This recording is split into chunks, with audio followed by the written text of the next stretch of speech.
Pada suatu hari, ada seorang pemuda yang bernama Ataya.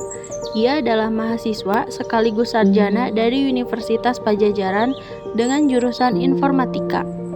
Beberapa bulan yang lalu, ia mengirimkan surat lamaran kerja ke sebuah perusahaan yang bernama Pataka Manufacture. Ia sebelumnya sudah melakukan beberapa tes dan hasilnya cukup memuaskan hingga ia bisa lolos ke tes berikutnya. Sesampainya di suatu pagi, di saat Ataya selesai sarapan, ia mendapat telepon dari HRD perusahaan tersebut. Halo, mohon maaf ini sebelumnya dari siapa ya? Saya HRD dari perusahaan Pataka Manufaktur menelpon kamu untuk melakukan interview siang nanti setelah istirahat makan siang. Lebih tepatnya jam 1 ya. Oh, iya baik Pak. Nanti siang saya akan ke sana ya untuk melakukan interview. Mohon maaf sebelumnya. Sampai jumpa. Terima kasih. Alhamdulillah akhirnya saya bisa meneliti ini dan mendapat panggilan interview. Semoga untuk kali ini bisa berhasil. Setelah ditelepon oleh HRD perusahaan tersebut, Ataya pun mempersiapkan diri untuk melakukan interview siang nanti. Pak, Bu, katanya pamit ya mau pergi interview ke perusahaan. Oh iya nah, hati-hati di jalan. Semoga kamu jadi orang sukses dan bisa membahagiakan kedua orang tua kamu. Ibu dan bapak selalu mendoakan yang terbaik untukmu. Semoga berhasil ya nak, Bapak selalu dukung buat kamu. Baik, terima kasih Pak Bu atas doanya. Ya sudah, saya berangkat dulu ya. Assalamualaikum. Salam. Setelah berpamitan dengan orang tuanya, Ataya pun sampai di perusahaan Pataka Manufacture untuk melakukan interview.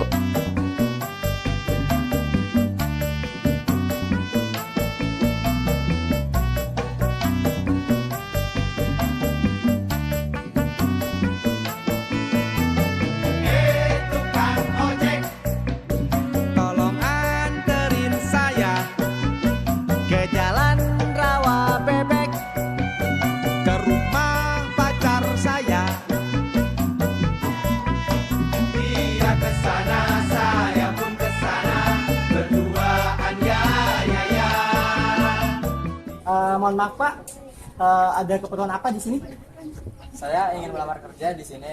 Sebelumnya saya sudah ada telepon dari HRD untuk datang ke perusahaan ini. Oh begitu ya. Sebelumnya sudah punya janjian dengan pihak RD-nya?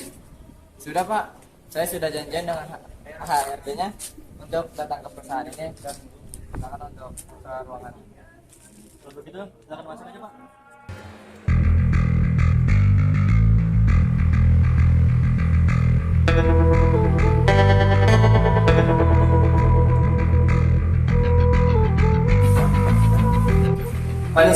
Konnichiwa, silakan dulu.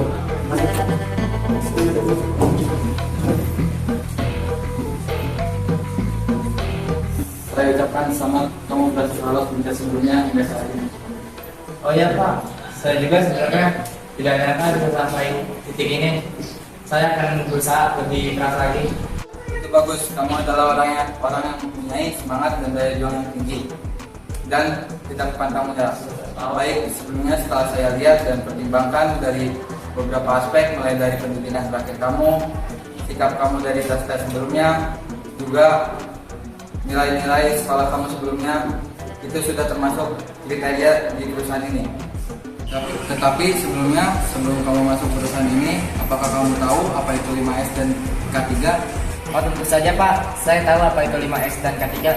Seperti ini contohnya. Yang pertama ada seri atau ringkas. Untuk menerapkan seri, pertama-tama identifikasi barang atau dokumen. Kemudian pindahkan barang atau dokumen ke tempat yang berbeda. Dan juga sisihkan barang dan dokumen yang masih digunakan atau diperlukan. Tolong dipisahkan barang-barang yang ingin dikelola dan yang tidak dikelola ke tempat yang masing-masing. Siap, Bu.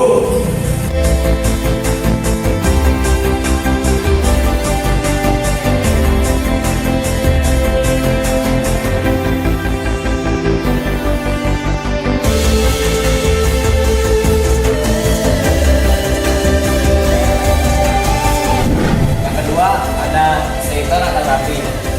Seiton atau Rapi adalah dokumen yang masih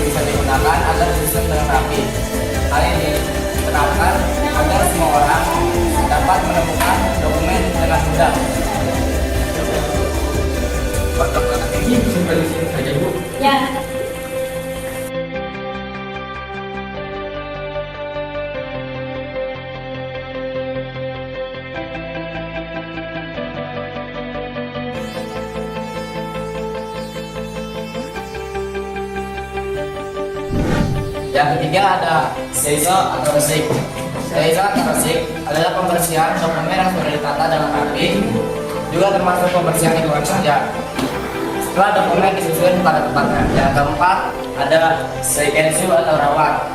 Seikensu atau rawat pelihara kondisi di tempat kerja. Pastikan semua pekerja sudah menerapkan seiri dan seiso.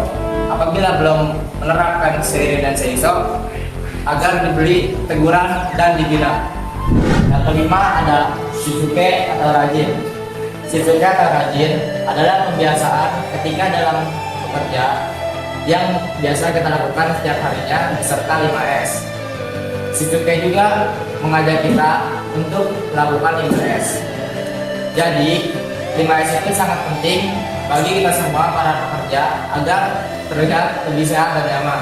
Mari kita menjaga 5S di setiap lingkungan kerja. Dengan 5S, mari menjadikan lingkungan kerja yang kita inginkan. Selain 5S, lingkungan kerja juga ada rambu-rambu 3 seperti ini contohnya. Yang pertama ada peralatan pertolongan pertama pada kecelakaan. Yang kedua ada alat pemadam kebakaran. Yang ketiga waspada atau hati-hati. Yang keempat wajib menggunakan perlindungan tangan. Yang kelima dilarang merokok. Mari kita terapkan 5S dan K3 di lingkungan kerja. Nah, kurang lebih seperti itu Pak contoh penerapan 5S dan K3 di lingkungan kerja. Baik, saya puas dengan jawaban Anda. Mungkin hanya ini yang saya ingin tanyakan. Cukup sekian interview hari ini. Terima kasih. Baik, hari kita pusing Mas. Setelah melakukan interview dengan HRD tersebut, Ataya pun keluar dari ruangan HRD, kemudian bertemu dengan pekerja perusahaan tersebut. Wait. Oh ya, I don't think I've seen you before. Are you on the work ahead? no Miss, I will to apply for a job. Oh, I see. Good luck. Okay Miss, thank you. Then I say goodbye Miss. Okay, see you later. See you. Ataya pun pergi dan bertemu satpam di gerbang. Apa urusan Anda sudah selesai, Pak? Sudah Pak.